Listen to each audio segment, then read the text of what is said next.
Good morning everybody. I am Dr. Nitin Joshi, Professor Neurology with teaching experience of 25 years working as consultant neurosurgeon in Panvel for 30 years. Today we will discuss the topic duplex system.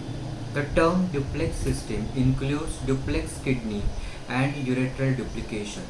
A duplex kidney is one that has two separate pelvic collateral systems, that is double collecting system. A duplex kidney has an upper pole and a lower pole. The draining ureters may join at any point. A bifid system means either bifid pelvis or bifid ureters. Bifid pelvis means where two pelvis join at pelviureteric junction. If ureters join more distal than PUJ but still proximal to the bladder level, the configuration is termed as bifid ureters.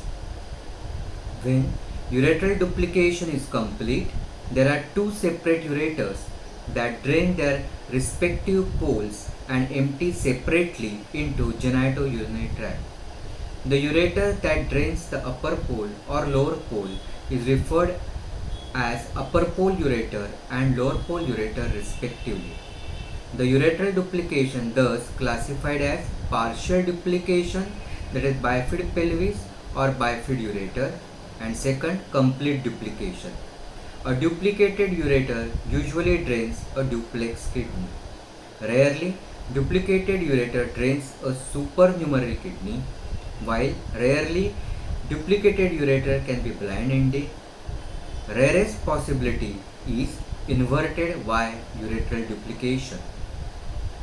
Ureteral duplication is the most common ureteral anomaly.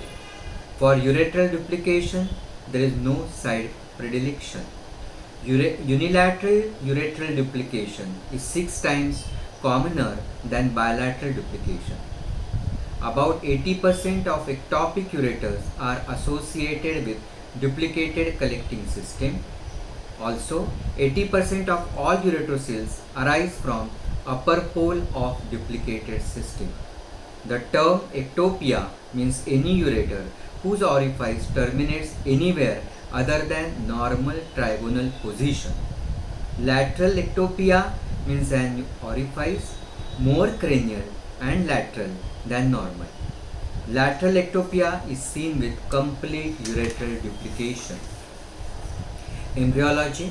Normally, around 4th week of intrauterine life, ureteral bud arises as a diverticulum or outpouching or an elbow from distal mesonephric duct or Wolffian duct. This ureteric bud grows cranially towards nephrogenic ridge and then it interacts with mass of mesenchyme called metanephric blastema in sacral region.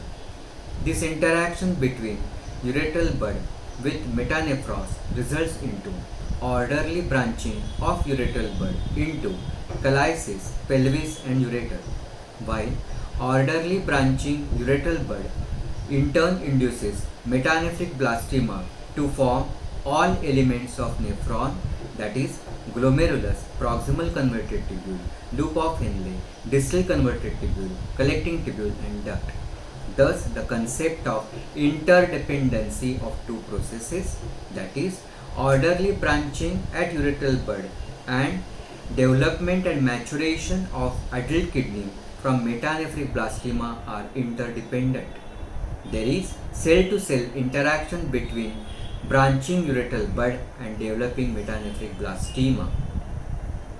The segment of mesonephric duct distal to ureteric bud but proximal to future urogenital sinus is called common excretory duct, which is also called as trigone precursor, as it contributes to musculinization of trigone and underlying detrusor. The point of origin of ureteral bud on mesonephric duct is the ureteral orifice on trigone in adult life. As the common excretory duct gets absorbed into developing urogenital sinus, ureteral bud and mesonephric ducts get separated from each other, thus acquire separate openings. The two ducts and hence two orifices migrate in opposite direction. The ureteral orifice migrate cranially or cephalad and laterally. If ureteric bud arises from mesonephric duct more distally than normal, which occurs in case of complete ureteral duplication, then as the portion of mesonephric duct distal to ureteric bud, that is common excretory duct, is shorter in length, as it begins to get absorbed into developing bladder, it brings ureteric bud with it. Thus, ureteral bud enters developing bladder earlier. After entering developing bladder, ureteral bud starts its cranial and lateral migration. Since the orifice has prolonged period for its cranial and lateral migration, it resides more cranially and laterally than normal.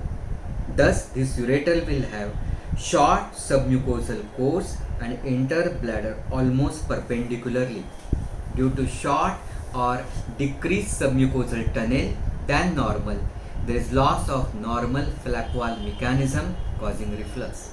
Hence, there is high incidence of reflux in duplex system. The degree of reflux is directly proportional to degree of laterality of ureteric orifice and inversely proportional to the length of submucosal tunnel. Wegerth and Meyer rule or law. This law or rule is applicable to double ureters or in case of complete ureteral duplication. Wegerth and Meyer noted that there is a constant trigonal relationship between upper and lower pole orifices. In double ureters, two orifices in bladder have characteristically inverted relationship to collecting systems they drain. The orifice of lower pole ureter is more cranial and lateral to orifice of upper pole ureter, which is more caudal and medial. This relationship is so constant and consistent that it has been termed as Wegerth-Meyer rule. It is based on original description of Wegerth and later modified by Meyer. Also, it has been observed that in presence of two orifices on one side, if these two orifices are not immediately adjacent to each other, then orifice of upper pole is found anywhere along the predictable pathway. The Wegerth-Meyer rule of complete duplicated system yields a fairly constant anatomy that is important for cystoscopic, radiologic and reconstructive consideration. The commonly accepted explanation for complete ureteral duplication is origin of two separate ureteric buds from mesonephric duct. So, there will be two complete and separate interaction between two ureteric buds and two metanephric system. The result is two separate renal units and two collecting systems, ureters and two ureteric orifices. Here, the bud which is closest to urogenital sinus will become lower pole ureter, which will show reflux as it will show lateral ectopia with short submucosal tunnel. The alternative theory for complete ureteral duplication is immediate fission of a single ureteric bud.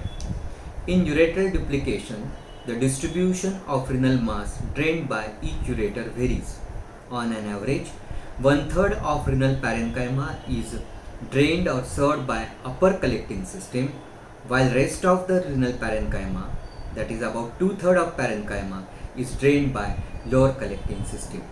Studies have shown that duplex system is having increased incidence of scarring and dilatation. Hydronephrosis of lower pole segment is frequent and is generally associated secondary to severe reflux in that unit or secondary to primary PU junction of the lower system. The other urinary anomalies are more common on the same side. These anomalies are renal hypoplasia, renal dysplasia, ectopic insertion of upper ureter or ureterocele.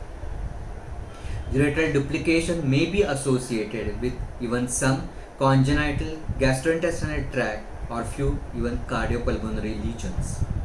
Bifid ureter or completely duplicated ureter can give rise to supernumerary kidney.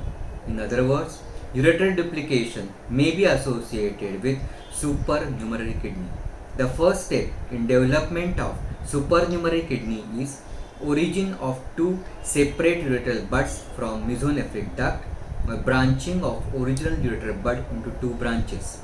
The second step in development of supernumerary kidney is that nephrogenic ridge in sacral region may divide into two metanephric tails.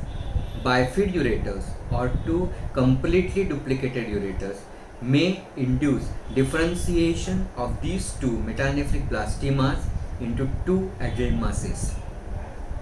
However, condition of supernumerary kidney is different from the entity of a single kidney but with ureteral duplication, where each ureter drains one parenchymatous mass, but both renal masses are surrounded by a single capsule. Rarely, ureteral duplication can be blind ending. Blind ending, that is, ureteral duplication does not drain a renal segment. Hence the term blind ending ureteral duplication. It is more common in bifid system than complete ureteral duplication. Y junction in bifid system may be at any level but most commonly found in mid or distal ureter. Blind ending ureteral duplication is 3 times more common in females and more common on right side. It is more commonly diagnosed late in 3rd or 4th decade. Many blind ending ureteral duplication are asymptomatic, while symptomatic patients mostly complain vague abdominal pain or chronic flank pain, or they present due to complication like infection or calculi. As blind ending ureteral segment may not feel on excretory urography, RGP may be required for diagnosis. Disordered peristalsis resulting from uretero-ureteral reflux may be demonstrated during RGP. Embryological explanation for blind ending ureteral duplication is that the affected ureteral bud is abortive, that is, it fails to make contact with metanephros. So, most of these blind ending bulbous ends of the ureters are not surrounded by any abortive renal tissue. The blind ending limb may vary from short stem or one extending all the way in right iliac fossa. The area of union between two limbs is invested in a common sheath. The blind segment and the adjacent normal ureter share a common blood supply. When the surgery is necessary, excision of blind segment is indicated. Since the enchithment or the envelope is less dense at upper end, dissection should start at proximal end. Inverted Y ureteral duplication is the rarest ureteral duplication. It consists of two ureteral limbs distally that has fused proximally to become a single channel draining single kidney. Embryological explanation for inverted Y ureteral duplication is that origin of two separate ureteral buds from mesonephric duct. The tips of these two separate ureteral buds coalesce and fuse into a single duct before they join metanephros. Clinical presentation. Though ureteral duplication is the most common ureteral anomaly, in many situations it is an incidental finding with no functional disturbance. Patient may present secondary to urinary tract infection or may present because of palpable lump secondary to hydronephrosis in lower moiety. There is increased incidence of diagnosis of ureteral duplication due to detailed investigation of the patient presenting in childhood for urinary tract infection. Bifid ureter is most commonly unimportant clinically, but stasis and pyelonephritis may occur in bifid ureter. In bifid ureter, there is Y junction. When the Y junction is extravesical, there can be to and fro peristalsis of urine from one system to other, which is called as yo-yo effect. This yo-yo effect results into urinary stasis, which causes pyelonephritis. Preferentially, retrograde waves pass into slightly dilated limb instead of down the common stem. This results into stasis. This phenomenon is more marked then Y junction is more distal, and Y junction is large, and bifid limbs are wide. The phenomenon is further exaggerated in presence of reflux. Diagnosis of the duplex system is depends upon normally sonography and CT-IVR. Treatment depends upon the pathology and presentation. In bifid ureter, in presence of severe reflux, but when Y junction is higher up, then uretic reimplantation is required, but with common sting. While when bifid ureter in presence of severe reflux, but when Y junction is sufficiently close to the bladder, then uretic reimplantation with resection of common shield or stem with reimplantation of two separate orifices in bladder is required. While if there is a bifid ureter but absence of reflux but present because of the pyelonephritis, then since there is no reflux, uretic reimplantation is not required, but to eliminate the yo-yo effect, regurgitation of the urine, pyelonephritis, then ureteropylostomy or pylopilostomy with a resection of one ureter limb down to the Y junction is required. While if there is presence of lower pole hydronephrosis with non-functioning moiety, then partial nephroureterectomy may be required. Thank you very much.